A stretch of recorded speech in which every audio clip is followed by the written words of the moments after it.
Welcome to the only podcast for piano teachers just starting out, Piano Teacher Primer. My name is Angela Toon. Keep listening for the prime pro tips you can use with your own students right away. Welcome to the Piano Teacher Primer podcast. We have our first non-piano person for a guest today. This is Larissa Humphries, and her mom is a piano teacher friend of mine. So first, just tell us about you, though. You said you've learned cello since the age of? Fourth grade. In Granite District, you get to start orchestra in 5th and 6th grade, or the summer after 4th grade. So I started cello then, and that was probably the end of my piano career too.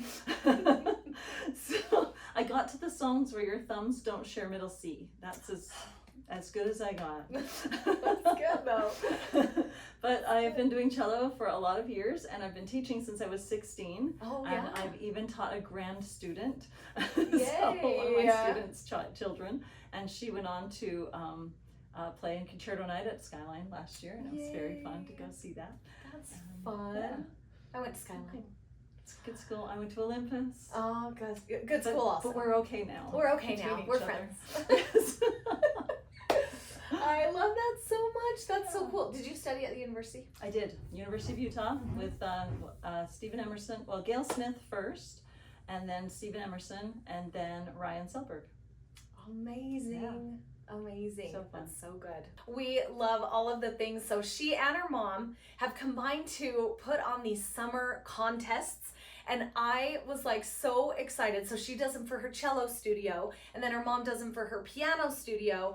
And I love how it incorporates into the teaching. It's not some elaborate summer camp that you have to figure out. So it's a little bit of prep, but it just rolls with your course of your teaching, I feel like. And it can be creative and fun and different every year. And apparently the kids get really excited. They get excited, from the 16-year-olds down to the 9-year-olds. I love it so much. So we want to hear some of the, details of how you plan it out and how you do it. But then also she's going to show some of the prizes and some of the themes that have been a big hit over the years. Okay, so the basic outline, if I remember, help us with how to start planning these. So you've got 7 or so projects total. Yes. Some easy ones, some hard ones. And you tell them to earn the grand prize, they only have to get 5 out of the 7. 5 out of 7 is a grand prize, and then little prizes for each one, and you'll show us the prizes. And I usually do a weekly prize just for them to bring in their practice ticket. If I don't have a whole on the practice chart, like the whole 3 months in one block, then I'll have them bring in little practice charts each week and get a weekly prize every time they reach their goal. Yeah, and then you think of what technical things you need the kids working on, and then you match them to whatever theme that you choose. And really the possibilities could be anything. All the spring festivals that your kids are competing in, those are perfect times to start thinking about your summer contest, because you'll be watching your studio and you'll see something that is lacking that you want them to get better at. I love it. Okay, well, let's dive in, and you can talk about I'll jump out so we can zoom in on what we need to, and we'll talk about the summer contests. Great. So in your studio, you probably have things that you start noticing all of your students are doing, and you're like, oh, we need to nip that in the bud. We need to really focus on rhythm this summer. We need to really focus on, focus on bowing or vibrato in the cello world. So you kind of file those things away all spring, and then plan your summer contest that will focus on those things that you think are most important. Also, some years you'll have a year where your kids don't seem to learn anything from the moment you choose your festival piece until festival, and you're like, we've learned 2 pieces, that's it. And so that summer you might do some kind of repertoire gathering contest where you see how much they can learn, and I'll tell you about some of those contests.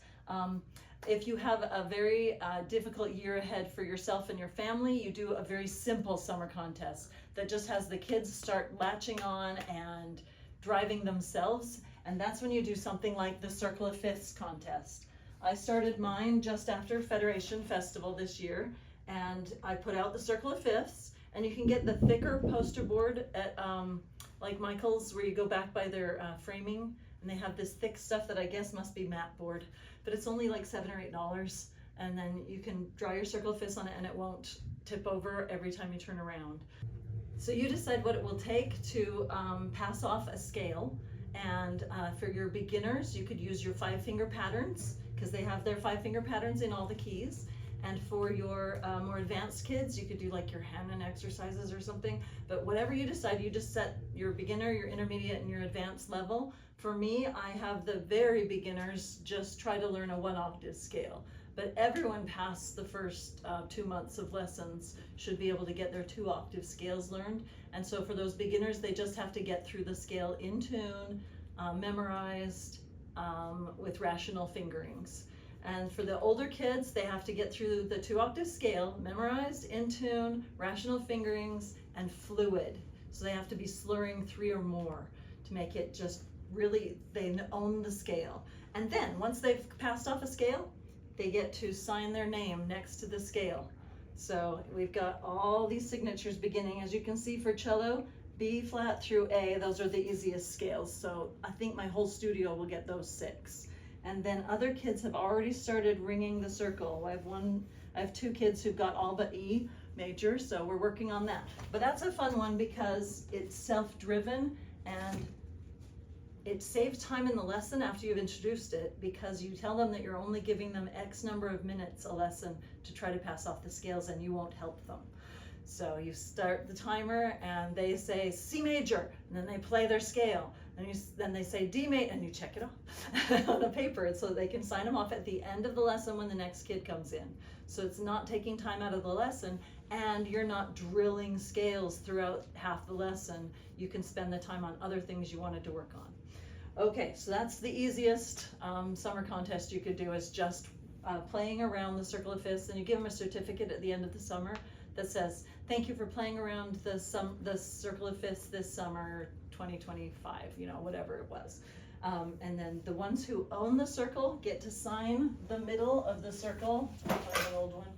So here's an old sign, with the poster on the back of it, sorry. Here's an old sign, and you can see the bigger signatures in the middle. Those are kids who owned the circle, and they get to sign the middle. So forever after, when I show people the poster, they'll say, oh, who are those kids in the middle? That's exciting. So there you go. So that was one contest. Last summer was the Olympics. So I usually theme my contest around the Olympics. Every time there's an Olympics. I was gonna skip last summer because there was an Olympics just 3 years before because of COVID, and I thought that was too soon. And then I realized, oh wait, it's in Paris. And so what musician could skip out on all these great composers? So yeah, I papered the whole wall of the room with different composers of French heredity. I've got Nadia Boulanger here, her sister Lily Boulanger, Cécile Chaminade, Jules Massenet. I've got Jacques Offenbach. All the kids just loved him because he has a little monocle and they think that's just adorable. and Elizabeth Jacquette de la Guerre. I try to get them from different eras. I found this online, just 12 different French composers.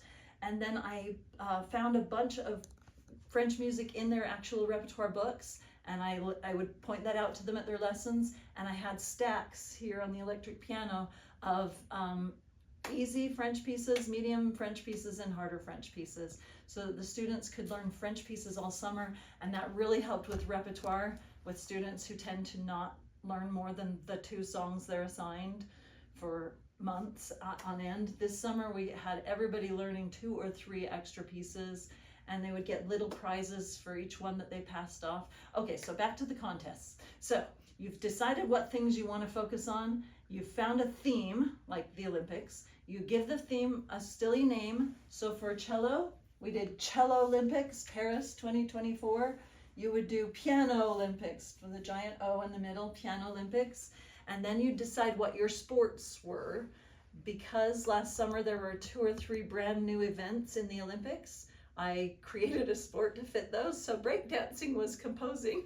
So the composition, 2 or 3 kids actually composed me a piece and got breakdancing last summer.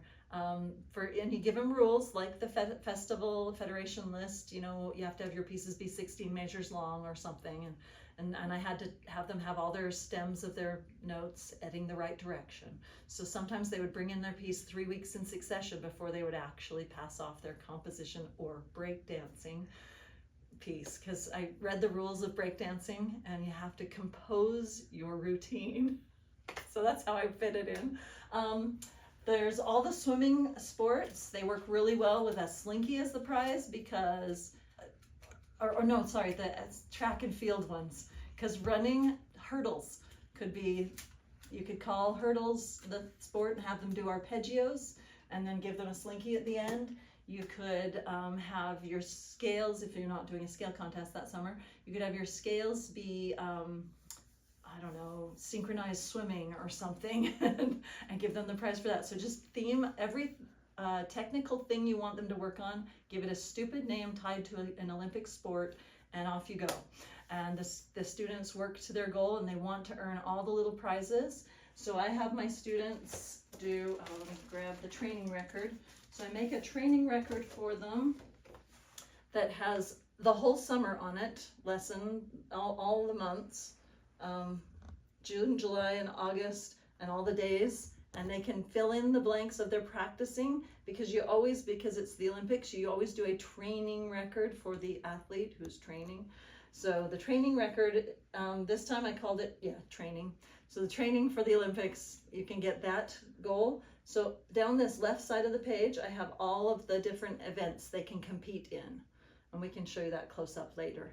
But they could compete in training, they could compete in the opening ceremonies. So in the opening ceremonies, every team comes in and you hear all of their national anthems and you see all the different countries. So to earn the opening ceremonies prize, the students would have to figure out a little program, a recital that had at least 3 pieces, each one from a different country, and then perform them for their family, plus at least one person that wasn't in their family.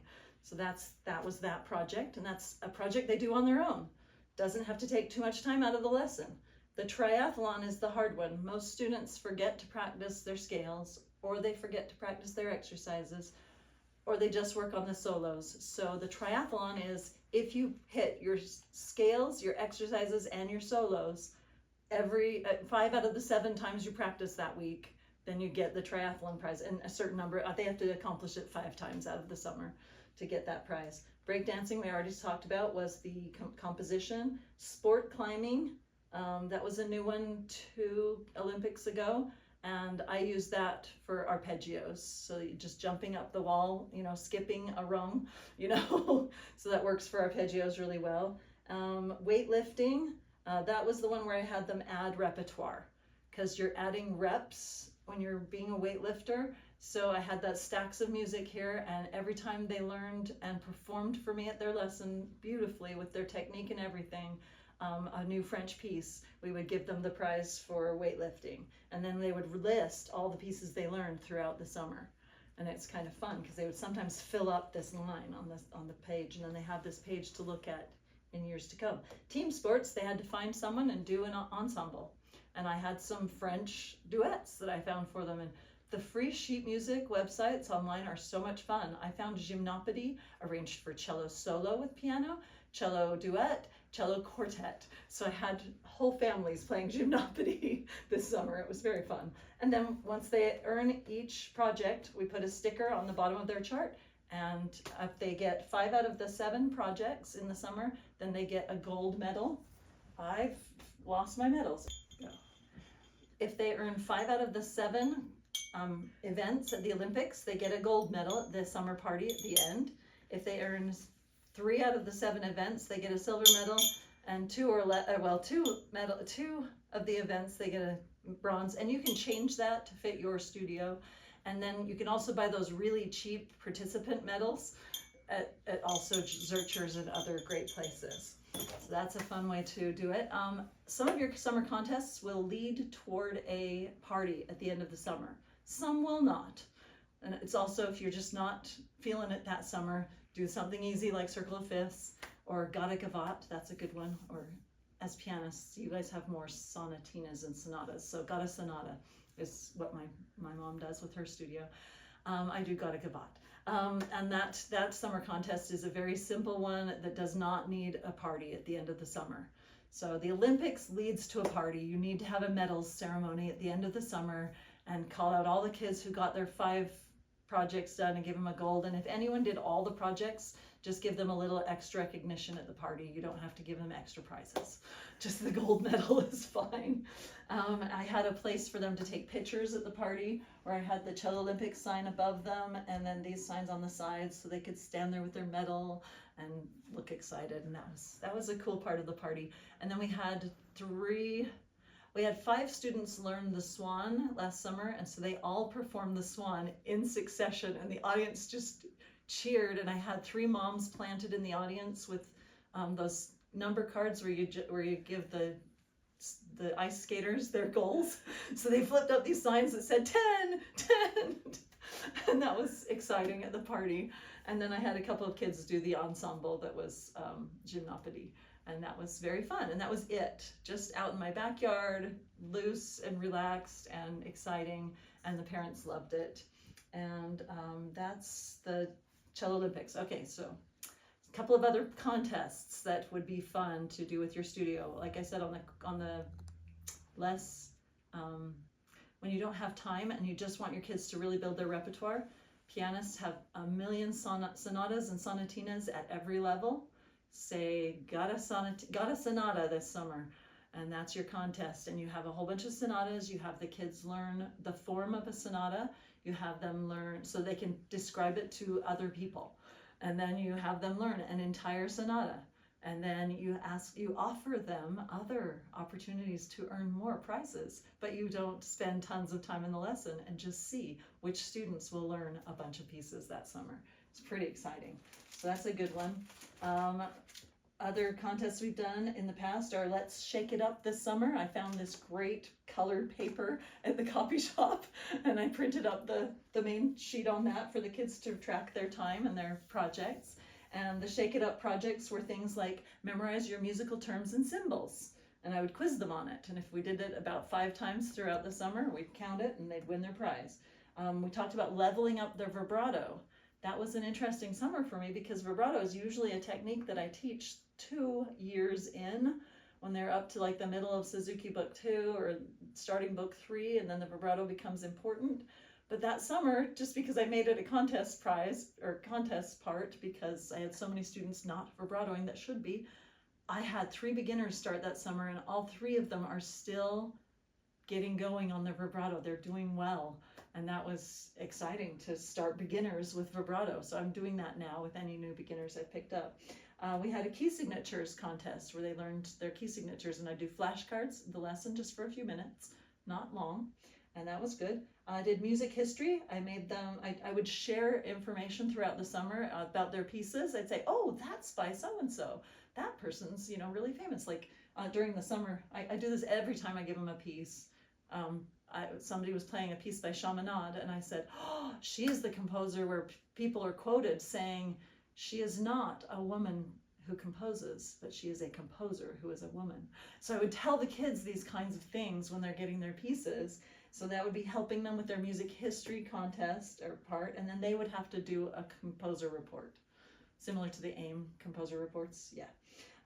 Then rhythm, I found those rhythm books. You probably have a bunch as pianists, and I would just give them a sheet, and they would have to come back the next week and do all 12 lines, clapping and counting out loud.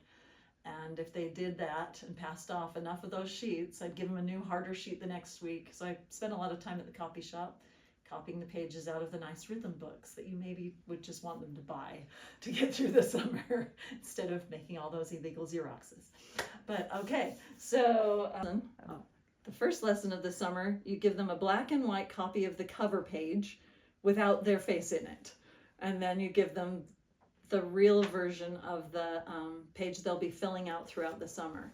And then on the first lesson, you take their picture. For Let's Shake It Up this summer, I went and found a whole bunch of those soda jerk hats, and I put them on them for the picture. So my students are wearing the little soda jerk hat in the picture while they're playing their cello, and that's fun. So there we go. And then another summer we had, it was the kids, I think it was the summer my son was starting to play drums. And I said, play me something, Alex. And he said, I don't know, what do I do? And he kept hitting the one drum. And I said, I don't know, when people say that to a drummer, they want to hear boom. And so I started thinking about it, and that was the prompting for our summer project that summer. I said to my mom, how many times does someone walk up to a student and say, well, can you play me this? Or can you do that? And so I can do that was our summer project. And we had the kids pose with their hands on their hips. I can do that. A couple of kids did the flexing pose. It was very cute. And so that was on their cover page that they looked at every day, hopefully when they practiced, seeing I can do that. And then they could choose all the different projects that they could do that then they would be able to say to a person, oh yeah, I can play a hymn. Oh yeah, I can play a patriotic song. Of course I can play Happy Birthday, because my mom found Happy Birthday in every level for her piano students. And for cellists, I made sure they could play Bach. I made sure they could play the different chords. I made sure they could strum while they pizzicatoed. And there are a couple of iconic pieces that people think of when they think of cellists. And I made sure that all the kids at those levels could play those iconic pieces. So that was a good contest. I can play that. For the Incredibles summer, that was the year that the first Incredibles movie had already come out, and the second one was coming out, and everyone loved them. So all of my studio, from old to young, and adults and kids, were all talking about the Incredibles movie. So we themed the whole summer contest on the Incredibles. And I took their picture and put them in the eye at the top. This was their page. They got a nice black and white cheap paper the first day, and then I took their picture and stuck them in the eye, just their face, for the rest of the summer. And then there are all the projects listed, so they knew what they were working for. And then they have this one took 3 pages. So there were 3 pages to fit all of the Incredibles pictures, which we stole offline. And the projects were things like Mr. Incredible is strong. He's somebody who in his everyday life, he has to do training. So that was the rhythm training. So we made them practice their rhythm things. That's the theme with my cello studio. We need to practice our rhythm. Counting and clapping, very important. Elastigirl, stretch yourself, learn a new challenging piece from the classical repertoire, because she's more precise, in her dealings in the movie. Violet was the one who's invisible, or she could be invisible. So we said, practice the things that can't be seen, scales, exercises, and sight reading. That was for her. And Dash was learn a fast piece at the correct fast tempo. I had a lot of students who just never learned that last 5 clicks on the metronome, never got to a presto. So that summer they did. And then Frozone, they learned, reach your practice goal. Oh, that was just the weekly practice record. So if they bring in their weekly practice record and they made their goal that week, they would get a little popsicle or a Otter Pop. I just had those in the freezer, and I would just run and grab them one at the end of every lesson. Edna Mode, she's the one who composed the costumes for the Incredibles. So that was the composer project that year. Michael Giacchino, everyone loves his music and his movies, and so they did a composer report. And 3 kids did their report on Michael Giacchino that summer. Jack was the youngest child, and it said, complete all the projects, have all the power.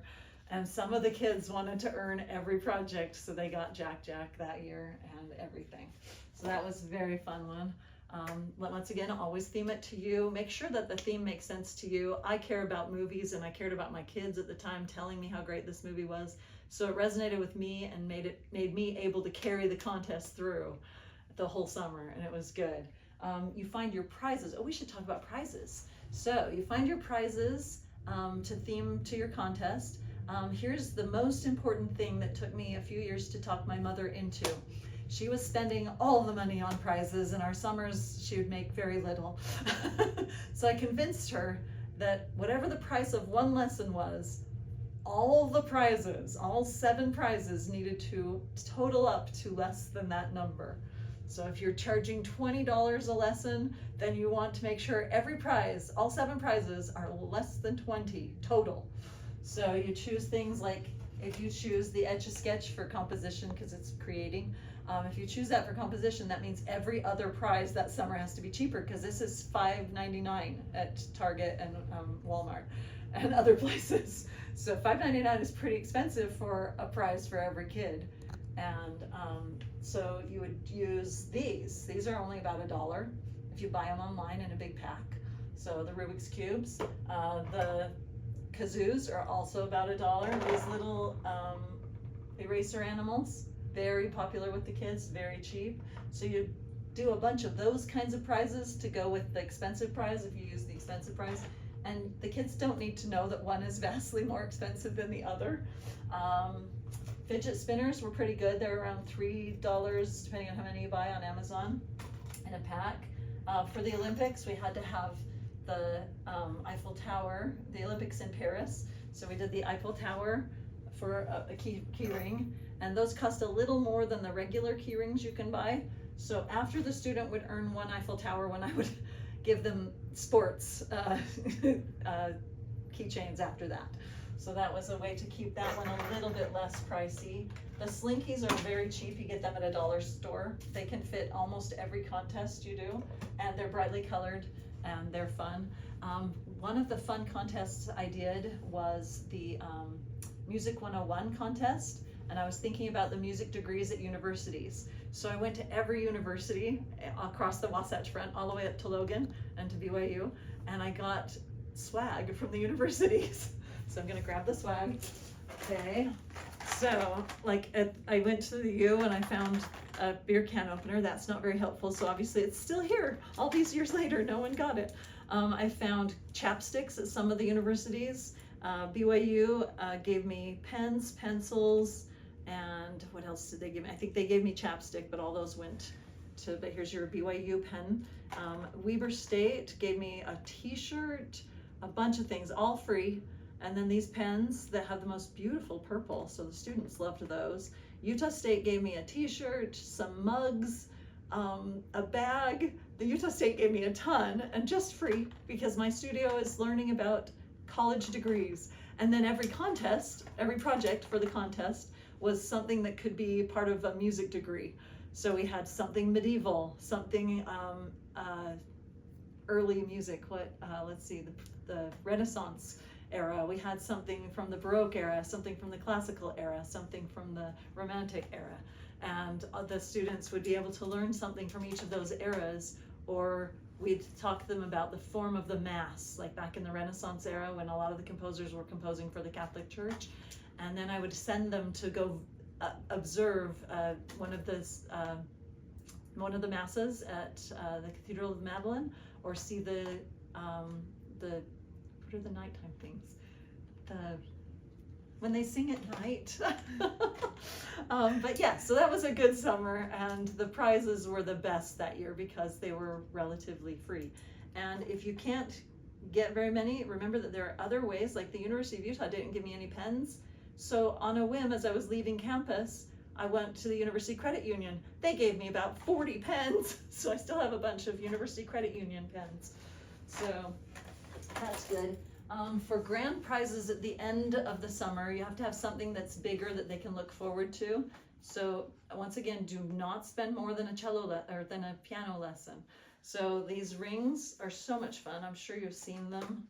They're, let's see if I can get these out. For a whole summer of anything that was just exciting, you can give them these spinning things. They're called Mosey, I just looked them up, like slinky things that roll up and down your arm. That's what I called them, and I found them online, and they were good for a prize, for a grand prize. I've done those Hoberman spears you get at the Clark Planetarium. Those are good for end of the year prizes, and they look good sitting in the cello room all summer for the kid to look at. Those giant pillows that are long, that they're in all the grocery stores and the bins. Those ones are very good. Kids love to cuddle with those. You don't want to ever do these in successive years. You want to do one year and then wait a good 4 years before you use the same prize again. You can theme things more to the piano. You could use those clips that hold the piano music open, you know, that you stick on the piano music like that. You could use, in my case, I've sometimes used tuning forks because they're fun. They're about $12, so that would be more of a grand prize kind of thing. I've found these metronomes online that I thought would be just a bust because they looked so cheap, and they were only about $4, I think, on Amazon. And I thought they wouldn't work, but lo and behold, they work. So for if you're really, really hitting rhythm hard, this could be the rhythm prize, a metronome that's very little and very cheap, but very also able to stick in their music bag or in their cello case. And that's kind of fun. So, and they're cute. So that's good. I think, what other contests did we want to talk about? One of the fun contests you can do is Super Sizzlin' Solo and Ensemble Summer. And the contests with the silly long names actually go over really well, and you get really good at saying that. Super Sizzlin' Solo and Ensemble Summer. This is when you have students who, they come to your house, they play the piano, they go to their house, they play the piano, and they forget there's a whole world of music out there. So you talk to them about being a super accompanist, and you get them to play for somebody that summer and be an accompanist. You talk about sizzling, go to a concert or recital where an ensemble group is playing that has your instrument on the stage. And then they have to write a report about their sizzling experience. And since it's a summer contest, they usually will be hot at whatever outdoor concert they find. Solo, they have to learn, memorize, and perform at least one wonderful solo. So the performing for somebody, not at one of your recitals, it's very big. And if you have a second instrument, would you like to, or like to sing, let another person be your accompanist. The ensemble, participate in an ensemble group, so you're not just accompanying, you're playing a duet or a trio. And then the summer, if you reach your weekly practice goal the whole summer, so each one of the words in the silly contest title is the project. And then here is a project completed page. This is where my daughter would tally up if she made it to each thing. So she wrote a little bit about her Temple Square concert she went to. She wrote a little bit about the hymn that she accompanied people with. She wrote a little bit about a duet that she played and wrote down the name of the duet. And if you have cheap enough prizes, you can let them do the project twice in the summer, so they could accompany people twice and get new points. But they'd have to have a new piece. And then she reached the practice goal, all these stickers. So that's a way to tally up your summer. So good. So start good. planning in the spring, and then usually the panic sets in about the 1st of May. And about the middle of May, you suddenly have your theme, and you make sure your theme fits you. Don't try to adopt a theme that sounded really good that I loved if it doesn't fit your personality. If you can't make the Incredibles cartoon work for a whole summer, then don't choose that one.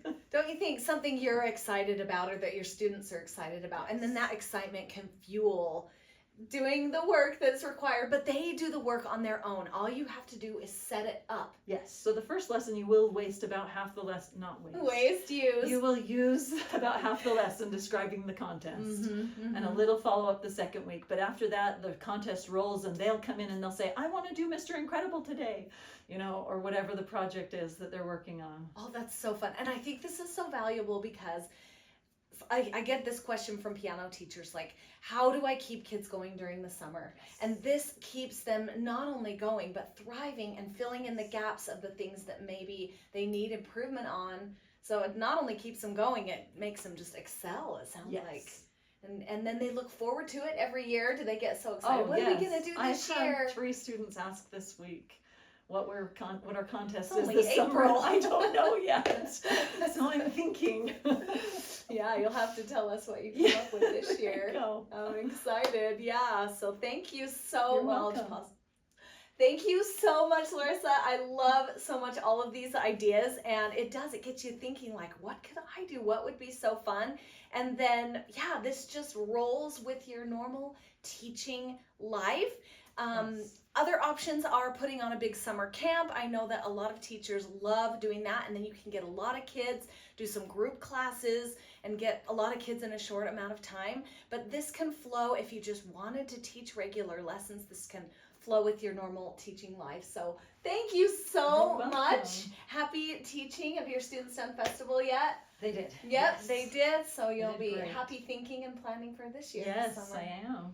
Thank It's you. mostly bows to work on our bowing. So good.